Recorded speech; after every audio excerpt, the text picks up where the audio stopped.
This podcast is called Circle of M. Welcome back to the Circle of M podcast. I'm your host, Marcus Smith II. We are at the University of Louisville where all this started, man. This is where it started for me. This is why I came, man. I got my good guy with me, Bilal Powell, 9-year NFL veteran, all with the Jets. Then I got my good guy, Dre, with me.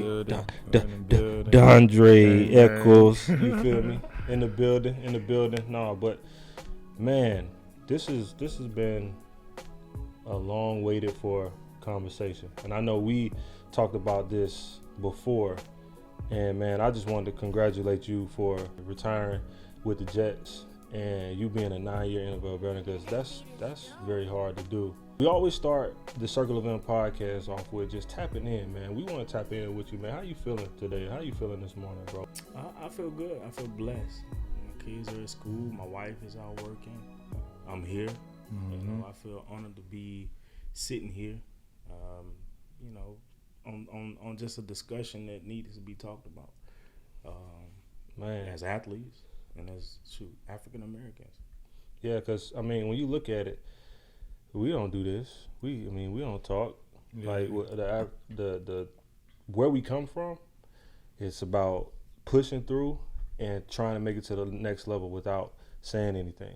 And so that's why what we do is, man, we talk about mental health, we talk about life, and we try to get healing on the show from people that come on the show and from viewers who watch it. But man, I really want to start it off with first, man, I want to talk about a little bit about your career and where that started. Like, tell the people where you from, how the love of the game of football started with you, and how you got to Louisville, man. Because that's where we at right now. Yeah, it started here. I'm from Lakeland, Florida. It's a small city in between Tampa and Orlando. Yeah. And I fell in love with the game at about 8 years old. 8 years old, I fell in love with the game, just playing it in the backyard. Right. It wasn't an organized football. I didn't play on a team. It was just going out there playing football. And my mom used to always tell me, she used to think it was crazy because the kids that used to come knock on the door to play football were like middle school. Yeah. And she was like, y'all want my son? He only 8. It was like, nah, you got to come see him play football. So my mom started going out to the backyard, putting up a picnic table, chair, setting up, and she saw me really run the football and how I was playing and tackling these guys in middle school at 8 years old. Man. And, I didn't really play organized football until I was like 10 years old. Man. And it was kind of one of them things. My mom just never could go and afford to sign me up for, football at that time. And so that's how you got all your energy out. Like, you in the neighborhood, you go play.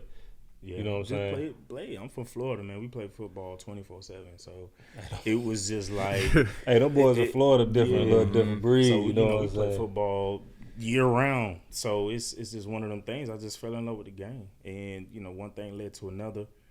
In between that time that I fell in love with the game to the time that I signed my scholarship with Louisville, life happens.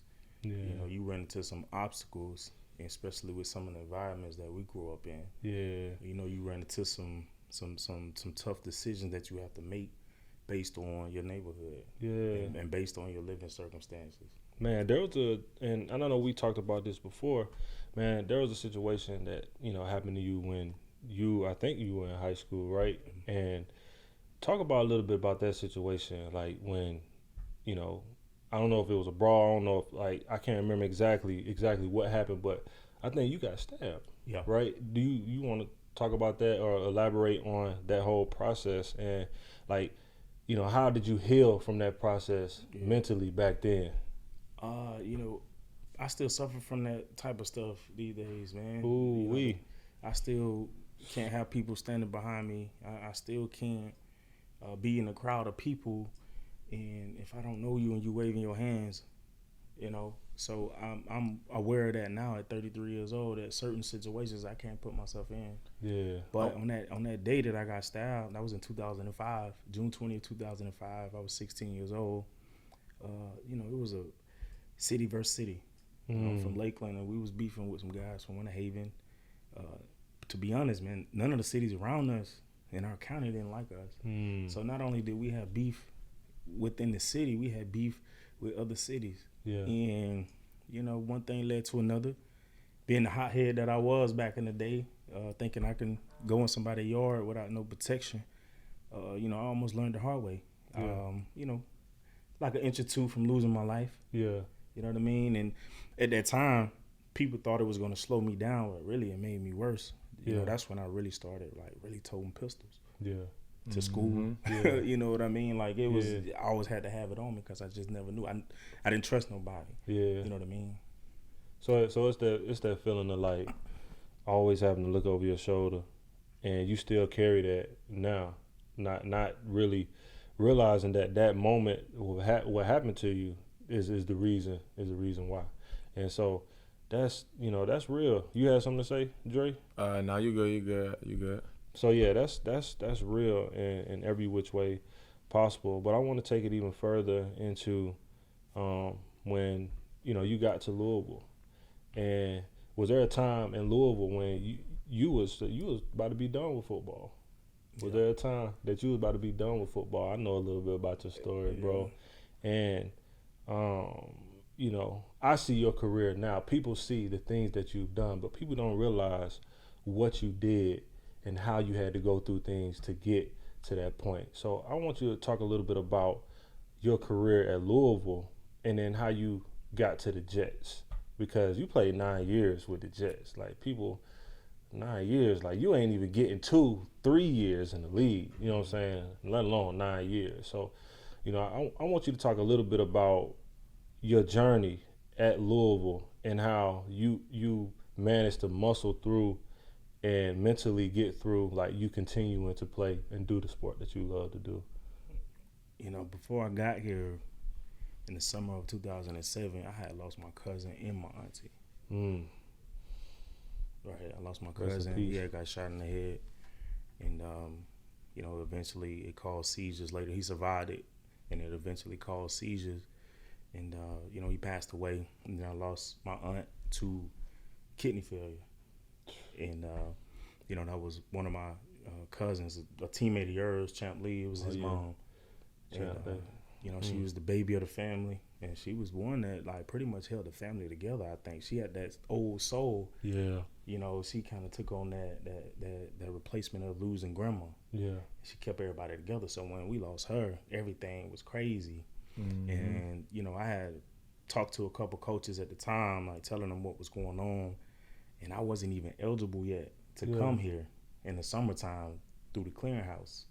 So when I eventually got cleared, what a lot of people don't know is I was going to a West Area school in Lakeland. It's an adult school. I was going to school from 6 p.m. to 9 p.m. in the summertime. Hold on. So you telling me that you were going through all this stuff in high school? In high school. Like, yeah. Dang. In high school. So I was about 17, 18, and I was going to West Area, man. 6 p.m., 9 p.m., 3 hours trying to catch up on credits and pass to get cleared by the clearinghouse. So I got here late. Yeah. And a lot of those guys that, came in June, May, sometimes a couple guys that were from Louisville, they were already here, enrolled. So I got here, and being from where we from, you don't come in just talking to everybody. Yeah. You know what I mean? You don't, especially when you're trying to win the position. I was just about to ask you, through that process, do you think all that stuff you went through had something to do with how you were playing once you got here? I think a lot of it had to do with just a lot of confusion mentally, like what was put on my mind at that age. And I know a lot of people got worse stories than I do, but just speaking from my experience, not only did I lose two people that was a part of my family, you got a totally different culture change when you come from Florida to Kentucky. To here, Right. And I know we had a lot of Florida boys and Southern dudes on the team, but it was just like, I don't know nobody. Yeah. You know what I mean? Yeah. The freshman class that I came in, they was already accustomed to each other. And I got here, and I came in as a cornerback originally. I was a corner. Dang, people didn't even know that. No, I ain't even know that. I was playing corner. I thought you was a running back. No, I came in as a corner. First got here. So I came in as a cornerback, and shoot, I guess it was just like one time, they needed a scout running back or something. Something happened, and at that time, the running back coach came to me It was like, hey man, you want to play running back? I was like, yeah, I want to play running back. So you ain't play no running back in high school? I played running back my senior year. Okay. Yeah, Yeah, I remember them highlights. Yeah, so my So senior yeah, year. you had I only you had played some running film. back. To be honest, I only played running back 1 year in high school. Okay. Yeah. I played corner my junior year, and people was like, "Where you come? You came out of nowhere with that." Yeah. And, you know, just to fast forward, I came here. I was going through it, man. Like, you know, I lost my aunt, and I know losing my aunt, what it was doing to my family back home. Yeah. And then, you know, back home, man, people think you get to college, you got money, and you don't. Yeah. You know what I mean? We, as much as they depending on us to send our Pell Grant, we depending on that Pell Grant to keep us above water. Yeah. You get what I'm saying? Yeah. Like, we ain't come from a financial backing of, you know, understanding money or anything. All we know is, man, mama back home, I gotta send this out. So you dealing with a lot of guys deal with in the league. You dealing with this early on. Yeah. Damn, that's. You know, I was trying to help out as much as I can. Like, Yeah. But you know, shoot, man, 17, 18, you think you got it figured out when you 18. You think you grown, and you know, you think you know it all. You think, man, life just starting. It get harder and harder. And I remember, you know, just going back off of how we grew up. Like, a lot of households, we ain't got no father, so we forced to like jump off the porch. That's what we call it. Yeah. Right? Yeah. And I'm speaking to all the young kids out there right now. Man. Don't be in a hurry to grow up. You got to develop. Like, you not mentally ready for really what's out there. You not really, and I think that's what messed a lot of us up. And as far as emotional connection, like, you forced to suppress your emotions at 11. You know, stop crying, suck it up. Yeah. You know what I mean? And then all that type of stuff that rolls over into our marriage, relationships, and everything. Yeah. You know what I mean? On top of the PTSD, the street stuff. Yeah. You know what I'm saying, bro? You realize that when you have a significant other, because she's trying to open you up, and you realize, like, damn, I guess I ain't that open. You know what I'm saying? Or you really don't want to talk. But then, you know, you get to a place where, like, for me, it was a place where I was, you know, in Seattle, and I talked about this before. You know, I was, you know, about to commit suicide, bro. I was in that place. So and no one knew it though. I didn't know about this. No, you get bro. What I'm saying? Yeah. And that's the thing, bro. That's crazy. Hold on, you just I found didn't out? even know this. Okay. Yeah, bro. So it's just So man, like, when a lot of people don't realize, man, why I do this mental health stuff, man. Like, it's a real passion for me, because, you know, it's something that I went through, and being a first round draft pick, it was a lot that came with that. When I was here in Louisville, like, I was a vegetable, but I was just making it happen. Like, people don't realize, like, I was going through anxiety, depression while I was here. You know what I mean? Then I get some money in my hand. Now I got people pulling me all different directions. And, you know, I just felt like, you know, I ain't had nobody to talk to. You know what I'm saying? Like, I talked to my wife sometimes, but I would keep it, like, on the surface level with her, because she was pregnant at the time with my daughter. So I'm like, I ain't really want to put the burden on her. But, you know, what really happened for me was, when the light came, when God actually gave me the opportunity to live, man, that's when I, you know, started taking my mental health serious. And that's when I said, hey, like, my mental health is more important. And I went in there, told Coach Hurt, hey, I'm done. I'm about to go get therapy. I'm about to go get some work on myself. I can't do this no more. And this was in 2018. So, bro, I know what you mean, and I know, like, how you feel when you talking to the kids, and you saying, hey, like, you know, continue to live life. You know, be a kid and not really, you know, worry about the worries, you know, but how of the world. You know what I'm saying? How would you change that narrative to kids now? You know, we doing a podcast here, but I mean, a lot of kids, like we just found out earlier, like they not receiving that, or trying to be the kids who consider soft, and they already grown, man. How do you change the narrative for the kids this age? I think for me, it's just, you got to find a way to just get to the root of the problem. Yeah. You know, and just looking back on our life, and I know I kind of got off the subject. No, you good, man. On that Louisville, you know, my time at Louisville. Yeah, and you kind of good. like went down the rabbit hole. This where we going. But just on the adolescence, and from my experience, man, sometimes I think you look for love in the wrong places. Yeah. Right. You agree. reach for love in the wrong places. Right. And sometimes you don't even know what's wrong. Yeah. Like I thought having my homeboy back, or pulling the trigger for him, or fighting with him, I had his back. But really having my back now at 33 is like, man, telling me I need to tighten up. Yeah. Yeah. We had this misperception of like what's being real. Like real ain't pulling no trigger or doing nothing like that. Like now that I'm 33 and I got kids, Yeah. real is telling me, hey bro, you need to tighten up. Mm-hmm. Yeah. That ain't. Hey, we out. Hey man, let's try to avoid anything let's make sure we make it back home to our babies, bro. That's real, bro. Yeah. Somebody around you that's what I mean? actually thinking about your future. Yeah, like I got a homeboy. He did 8.5 years at 17. Cause he said he got tired of the eviction notices on the door, so he went and robbed the movie gallery. Yeah. You ain't fully developed at 17, but yet they charge you as an adult. Yeah. Your mind is not fully developed until you like 25 or something like that. Like, yeah. You know what I'm saying? Like you're not even fully developed, and yet Yeah. we out there making decisions because of our environment that we're in. Yeah. Like we're adults. You get what I mean? Like think Yeah. about the decisions that you used to make or the things that you used to do at 17, and now being in your 30s. It's a totally different thing. I said I was a knucklehead. Boy. You know what I mean? And Yeah. we all were. Yeah. You know what I mean? So that comes with how we grew up. Like, and then you forced to come to a Division I college. Yeah. And you almost forced to be like somewhat of a professional. Yeah. Mm-hmm. You know what I mean? Back then they didn't want to say that, but that's what it was. You somewhat of a professional. You bringing in money for the university. You Yeah. just wasn't getting paid for it. Yeah. You somewhat of a professional. Yeah. And most of our family ain't even got some of them don't even have high school diplomas. Yeah. But Facts. you telling me I got to be the first one to go out there and say, "Oh, I'm the professional," and break the generational curses? Yeah. You get what I'm saying, though? Yeah. Yeah. And not only that, you got somebody yelling at you that can't even relate to you. Yeah.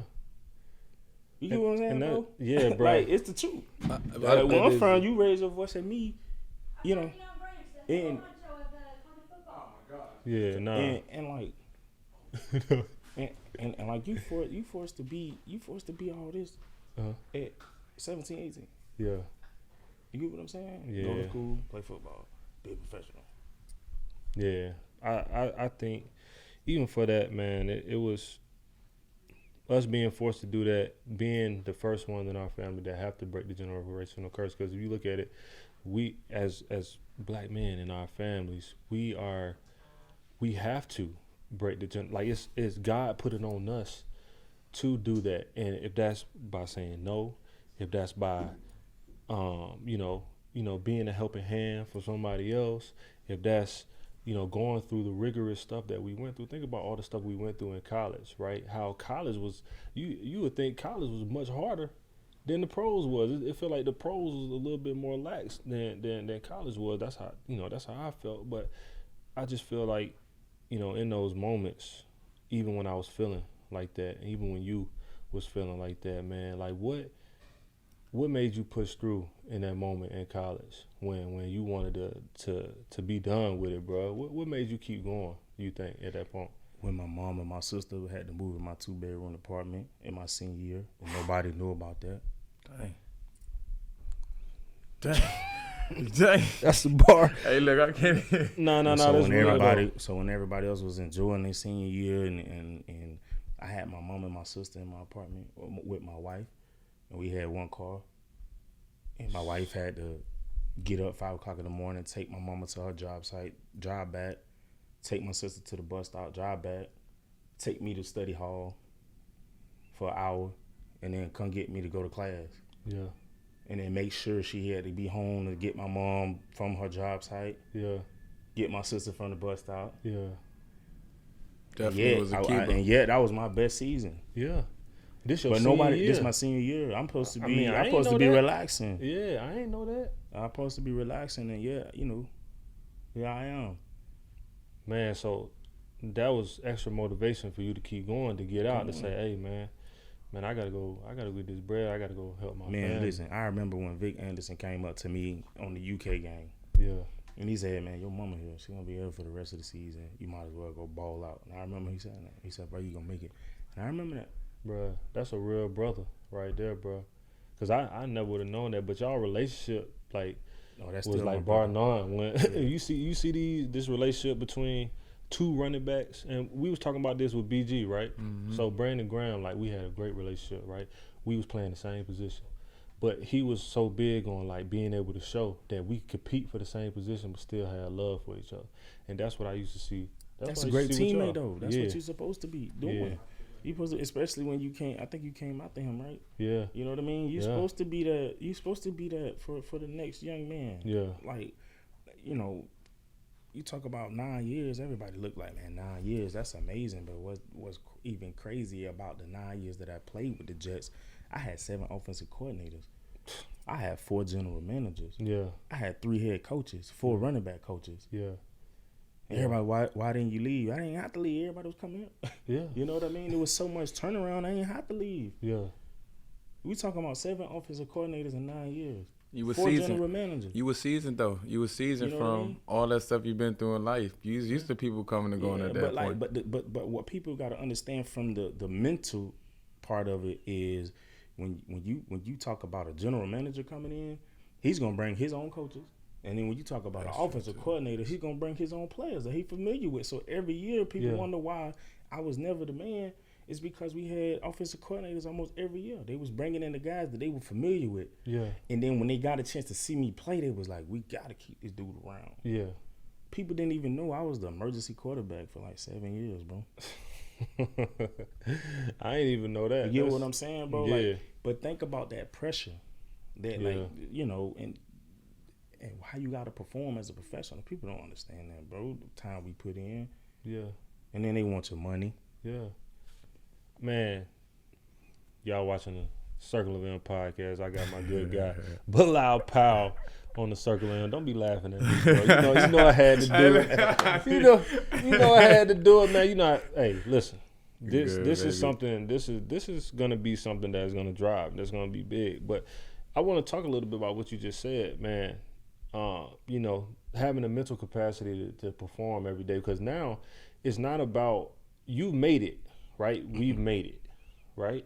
Mm-hmm. But now your check depends on your performance, and people don't realize like the stress that caused. You know what I'm saying? Because your fate, okay, it may not be controlled by you because the business side of it, man. I want you to talk a little bit about that, like. You know, how did you get through that part of, you know, making sure that you was on the roster each and every year and what that stress caused you? I was putting in hours. And when I'm talking about hours, I ain't talking about in a weight room. I was talking about in my playbook. Yeah. I had to make sure that I added value to who I was. I had to let them know that you can line me up anywhere because I understand the formations and concepts. I understand the checks. I understand in a certain front where I need to go with the ball before I had to become a student of the game. And I think a lot of guys right now as professionals, they out there just playing the game. Yeah. They just playing the game. You gotta know the game. And you'll know the ones that know the game because they play a long time. Yeah. You know what I mean? They play a long time and they're consistent. Yeah. So I had to find a way to add value to who I was. So when we got into a certain offense, we go pony. I can trust me. To get out here. And this was and I was playing over some guys that they brought in at first. Yeah. I was starting to take reps later on in the season from guys they brought in to start over me. Yeah. And not only that, bro, I was just trying to be a good teammate. No matter who you brought in, I was teaching them the offense. Some guys, you get what I'm saying? Yeah. Like I was just like, at the end of the day, me telling you what to do is only allowing me to learn it more. Yeah. So I can go out there and play football. So would you say that's an example of, you know, what you would say to the young guys or just guys that may be playing in the league? Like the more you invest in a teammate, the more you continue to learn, you know, what you're doing. Would you say that? Players talk. Yeah. You know, it's all in every locker room. Players talk. Yeah. They report back to the coaches, and you know that. Yeah. So if you're a guy, and I'm just speaking from a running back position, if you're a guy that don't know what you're doing, and you got to constantly ask the quarterback, you don't think he's gonna go back to the coordinator and be like, "This guy don't know what he's doing. He asked me every play." Yeah. And there's been times I lined up next to the quarterback and be like, "Hey, we got to check. Yeah. We need to check. Yeah. Hey, I'm out the free release. Throw me off. Hey, this that front that came in when the DN, you know what I mean? So, Yeah. hey, that DN drop, I want him one-on-one on his halfback read. I'm going to run a read route. They report back, bro, and that's what guys got to understand with being good teammates, having communication. Where you feel like you learned how to be a good teammate at? I think I learned how to be a good teammate, man, because I had the privilege to play with ALT, Yeah. LaDainian Thompson, Yeah. Hall of Famer. Yeah. And I saw how he prepared as a professional. How he took care of his body. How he staying a little longer in meetings to look at a certain thing. And I remember him telling me, like, man, you got to become a student of the game. Yeah. You got to. He said, man, you got to know where this ball is going. You got to win pre-snap. Yeah. And I ain't understand that as a young dude. Mm-hmm. You got to win the ball. You got to run this run at pre-snap, not when you get that ball in your hands. Yeah. You got to see it. You got to see it through before it even happens. And, like, I'm like, oh, that's how this goes. Because let's be honest, bro, the margin of talent in the NFL is very small. Everybody good, bro. Everybody, you was that good dude on your Part 1 team. Guess what? He was too. Hey, listen. All the way through. Mm-hmm. That's what we talking you about. You get what I'm saying? And that's why it's even harder. And people don't know. It's even harder to stay in the league than it is to make it. Because people don't even know on Tuesdays we had tryouts. Yeah. You be like, man, who getting cut today? Hold on, every Tuesday during the during the season. During the season. During the season. So when you off on Tuesdays and you at home on the TV, they got guys in there working out. You rent your locker. That's what they say. That's what they be saying. We renting our lockers. You know what I'm saying? But even if you got guaranteed money, you can still be on the trade block. Yeah. You know what I'm saying? Like, it's just crazy. such a business that, like, you know, growing up, you don't know and understand that. And even when you get there, you still don't understand it. It's a culture shock. You have to learn it, bro. Yeah, and that's what it was for me. It was a culture shock for me. I'm like, yo, like, tough, dang, bro. my coach don't like me. For what? Like, why you don't like me? You know what I'm saying? Like, y'all brought me in, but you know, but it might be over his head. Exactly. That's You know exactly what I'm saying? I I remember. So look, I remember, and I'll tell you a story right now. I remember when I was number 2 in the AFC in rushing the first 6 weeks. I was behind Arian Foster, and I remember my running back coach came to me and said, "We got to get the other guy the ball more." I was like, "What you talking about?" Well, you know, it's over my head. And that's all he said. I was number 2 rushing. I just came off a 152-yard rushing game against the Bills, and you telling me the other dude. Now, granted, he was a great running back. Yeah. He did his thing, finished with almost 1,000 yards. But I'm like, I'm number 2 right now in the AFC behind Aaron Foster, who was going for 1,500 when he was with There's the no Texans. reason to give me less carries. You get what I'm saying? So I'm Yeah. like, maybe we can split. It Yeah. went from like AFC, like number 2 to I'm touching the ball 5 times. And this is when I became a professional, bro. When I tell you, when I knew and understood the business, when I sat down with him, he was like, now I don't want you to focus on carries. Yeah. He said, I want you to focus on touches. Yeah. He said, now if you got 5 carries and seven catches, that's 12 touches. Make your money. Yeah. And that's when my mind changed from, okay, this is a game to like, no. This is a business. So let me take on this role. The other guy couldn't be in on third downs. So I'm like, let me take this role of being a third down guy. Let me go get my 5 carries and my 6 catches. Yeah. Yeah. So the role that the team wanted you to play, you was able to go play in that role and be a great teammate and continue to further your career each and every year. Yeah. So let's talk about 2018 neck injury. Was that would you say was that one of the hardest obstacles that you face? Talk about the neck injury, because people, man, look, football. I'm telling you right now, 100% injury rate. Yeah. All right, but you had a neck injury 2018, man. Talk about that, man, and your obstacle with that. So that was a play where we were playing Minnesota, and it was just like a freak accident, man. Like I was going through to protect myself from a linebacker, and I guess I ducked my head too far, and I ran into the side of my old lineman, Kevin Beecham. I ran into him top of my head, man. And I just remember it felt like somebody put a bell over top of me and hit it with a sledgehammer. And my body was locked up. I couldn't control my arms. The light was like, the sun was so bright, I had to close my eyes. All I hear is like ringing, and I could feel every nerve in my body just locking up, and I couldn't move from the waist up. So I sat there, and at the time, I think Sheldon Richardson was right there. He was like, "Bro, stay down, stay down, stay down." He was with Minnesota. Shout out to Sheldon. Sheldon Richardson, yeah, that's still bro. We stay in contact. He was like, "Bro, stay down, stay down," and I just remember just getting up, going to get it, and I think, I had imaging, and I was with Mount Sinai. I was at Mount Sinai in New York City, bro, and Dr. Andrew Heck, yeah, came in, sat down. He was like, "You see this?" He's like, "You can see it, bro. It's just sticking out." And he was like, "That's your disc." It was like, "You see this? That's your spine. You see that bruising on your spine?" He said, "You almost went paralyzed, my friend." So my disc slipped out and like nicked my spinal cord, and that's why I was kind of like paralyzed for a little bit. Yeah. So I had bruising on my spinal cord, and he was like, "Man, he said, I'm gonna be honest, you're lucky to be alive, walking." Yeah, walking.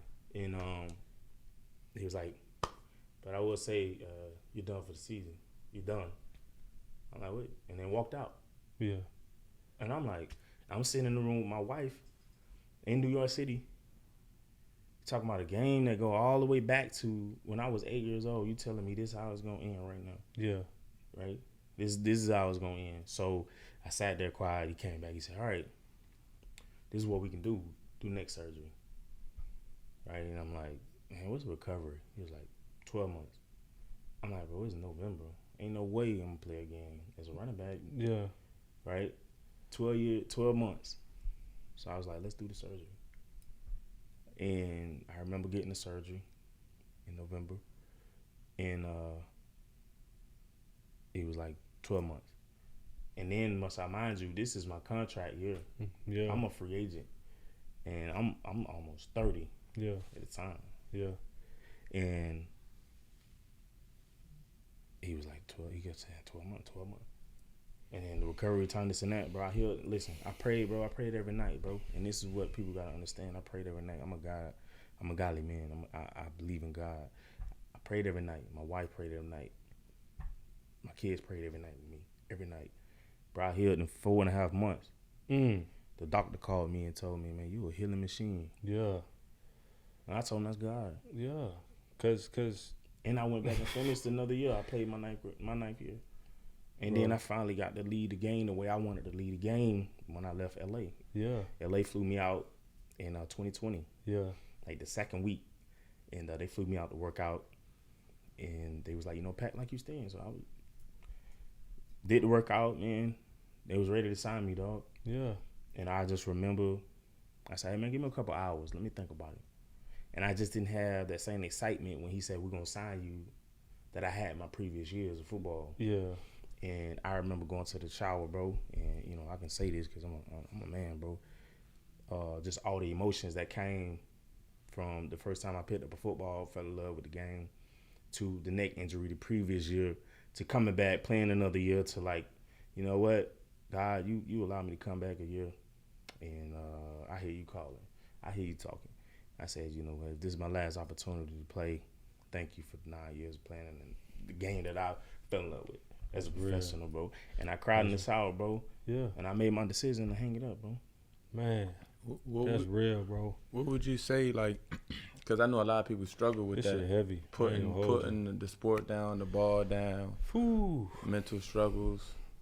How did you handle converting to the successful businessman that you are now? To be honest, it's hard. And anybody that tell you that transition easy, they lying to you.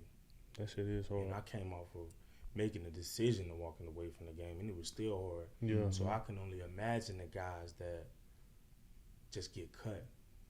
It's even worse. It's even worse. I guarantee it's because you're not worse, ready. bro. You're not ready for it. Ready. You don't even know. You're not ready for it. You don't know who you are because all you've been knowing is football. Yeah. You don't have Let's an be honest, identity, bro. Like people say, "Oh, every year for your life, the first time you started playing football, you knew when July and August was coming, you was playing football. Yeah. Nothing And else you had mattered. off season, Nothing and that was else all the mattered. way from Pop Warner to high school to college to the NFL. You had a schedule. You had this structure that you knew that was going to happen. Mm-hmm. And when you talk about taking that away, right? You talking about taking that away, right? Not only you taking that away, you taking me away from a game that was providing for my family. Yeah. People don't understand that, right? Because we could talk about the statistics of guys going broke, right? And I'll use an example. Tom Brady, 10 years, 375 once he done with football. Guys ain't doing that. So he going from one lifestyle to keeping the same lifestyle. Yeah. Where most guys. Where in the real world, let's be honest, $60,000 is a lot of money to make. Yeah. Guys ain't making six figures in the real world. Yeah. It's hard to make that money. So when you go from a guy that probably came from a family that don't even have a history of finances or understanding money, the psychology of money, you put it in my hands at 22 or 21, I'm making money that people make in their 40s. Where they got an understanding of money. Yeah. They're working and they doing this, and then you tell me 3, 4 years, 5 years, all right, $2 million. Cut that in half. Because Uncle Sam gonna get his. He definitely gonna get it. his. Now you cut maybe some of that for your living expenses. Let's say you come out with $700,000 over 4 years. Money in the money market ain't even gonna get you enough to like take care. No. It still ain't the same. It still ain't the same thing. So Yeah. like you can't tell me. That's just like saying a doctor going from making $300,000 to $100,000. That's a shock. That's a totally different lifestyle, and you wonder why. And then you look at Tom Brady, and people base their statistics off of Tom Brady is good, but if Tom Brady didn't have that $375 million deal, he'd be over here looking around too. Yeah. If he went from making $30 million a year to $5 million, that'd be a culture shock. Even because it's different. It's different. Yeah. You go from making $30 to $5 million. $5 million is great money, but boy, going from 30 to 5 is way different. And y'all in that head, y'all feel they broke. Yeah. And then get this though. Let's go back to college, bro. Yeah. Let's go back to the fact that a lot of us gotta leave early because we leave as juniors because man, we gotta take care of our family. Yeah. That opportunity come and you like, man, I gotta if I go. can fall take it. first to mid round, I gotta go. Yeah. But when that game over, you ain't got no paper to fall back on. You ain't got nothing, unless you're a business owner or some kind of exec. You ain't making no real money out there. Yeah. No money that was gonna hold you from what you was working Right. with, and that's Right. anybody. Yep. And most people nowadays, like, unless you know somebody or we kind of like have an NFL family, like doing stuff with each other, man, people be holding information, don't really want to do stuff with you. And then you still trying to figure out who you are throughout the process, trying to get to where you trying to be, trying to figure out what your purpose is, what God has purposed you to do, because that's all like we said, that's all that we've ever done. So if we was going to lead the people with anything today, we talked a lot. And we talked about a lot of things, man. And what we do on the show is we try to leave with something. You know what I mean? If there's one thing that you would tell young guys, older guys that may be finishing when they don't want to, don't really feel like they don't have no purpose, and still trying to figure it out. What would you tell them, man? Like what advice would you give them? One, I would definitely say drop your pride, reach out for help. Say that again, bro. drop your pride, reach out for help. Again, because when I knew it was coming to an end eventually, I was out here reaching out to people. I was out here trying to figure it out. I knew, early on in my career, I'm like, I'm gonna play 30 years. Everybody That's got that. Everybody didn't think that day was gonna come. Right? So you ain't really ready for those type of discussions. But like I said, it's going back to growing up fast, right? Because you're not ready. You're not developed to think that yet, man. You're 22. even though you got millions, you still got to figure out life, bro. You talking about experience, right? That's why you have mentors, because they experience that, dog. Yeah. When I talk to my mentors, I talk about the losses. Yeah. I want to talk about the wins. I want to talk about the losses. You get what I'm saying? For a young man out there that's struggling with it, or he's about to transition, man, reach out for help.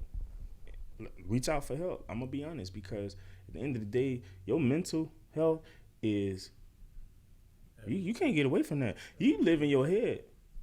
We spend more time in our head than we do in the world, bro, for real. Yeah. You get what I'm saying? When you go to sleep at night, when you wake up, when you by yourself, you in your head, bro. Yeah. And what come out my mouth is from my head. It's from my mental. It's from my mind, bro. Yeah. And people sleep on that. And that's why people say the biggest muscle in your body is your mind, right? That's the saying that they say, because at the end of the day, you spend your whole life in your mind. Mm-hmm. Man. And if it's foggy, that's why they say you never know when you lose your mind. You'll never know because you think that's what it is. So make sure you take care of your mind. Biggest thing that helped me was just transitioning. It was hard, right? I had to figure it out. But you understood it was hard too. It was hard, bro. Yeah. It was hard. And it was during 2020. Yeah, COVID. Pandemic. And, you know, and I'll tell you this, like, it was around free agent time, so, you know, I was still popping up on the radar. People was reaching out. But as free agency went on, those phone calls, they stopped. And then you realize, like, all the times that you was out here planting flowers in people's yards that wasn't trying to water them. And now I'm good now. Yeah. And nobody ain't bothering me. Yeah. Yeah. Ain't nobody pulling you no more. Yeah. Right? Yeah. Ain't nobody, they threw you to the wolves now. Ain't nobody checking in on you. Yeah, they don't even want to talk to you. They don't want to talk to you. They don't think you got nothing going on. But, you know, as soon as you jump on something, they coming back out of nowhere. So, hey, man, how you doing, man? But that's my wife taught me this, man. My wife taught me something, dog. She said, man, you have to have boundaries. Oh my God. My wife tell me that all the time, bro. You gotta have boundaries. She tell me that all the time, bro. You have to have boundaries, bro. Like, she tell me that. And I realize that now, right? I realize I have to have boundaries, and sometimes boundaries means you can't chill with certain people. Yeah. Because some people don't bring nothing. You gotta protect your energy. They don't bring anything, dog. No value to the table. And especially when you talk about mental health, and I'm sitting here, I ain't got no job, I ain't being who I used to be, and you around, we ain't trying to go get no money, we ain't trying to go grow. Right? Let's be honest. Change is inevitable. Yeah. Growth is optional. Mm-hmm. That's real. And there's people out here that ain't willing to grow. They ain't trying to grow. Yeah. And they think life is gonna go on forever, and we all got a shot clock. Yeah. Right? And let's be honest, that's one thing that I always sat with me. My high school coach, he said, man, there's only one thing guaranteed in this world, and you are going to die. Man, you're going to die one day. Yeah. Right? And, bro, I got kids now. I can't think how I used to think. Yeah. I'm not in the league now. I can't shop how I used to shop. Yeah. You get what I'm saying? Facts. And it's the truth. Facts. Because let's be honest. Let's be 100% honest right now. Let's be 100% honest. I still take my vacations. I still do my shopping, but I know I can't do it like I used to. Let's be honest. Yeah, right? I'm going to be 100. I'm going to keep it 100 with you. Same here. Because the money that, let's be here, because the money that we really do have in our bank account, a lot of people ain't got it, and they out here living like. Yeah. And that's, as a businessman, I realize now, it's like, a lot of people, they just got lended money. Man. They know how to borrow money. Yeah.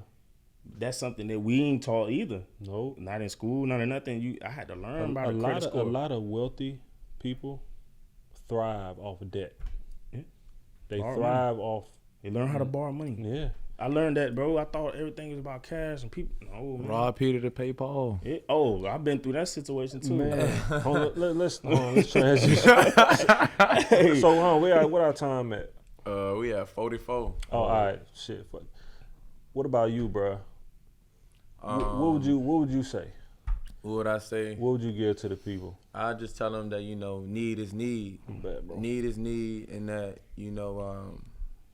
I dealt with some of those same struggles in mental health, going from being a professional athlete and not making as much as NFL guys to being broke and feeling like, dang, don't nobody even care about me or love me no more. They just cause what I could do. Yeah. What I'm gonna say, like, need is need. That's the same confidence that I had back when I was little, on a football field, on the track, that took me to the next level. That was going to help me beat my opponent.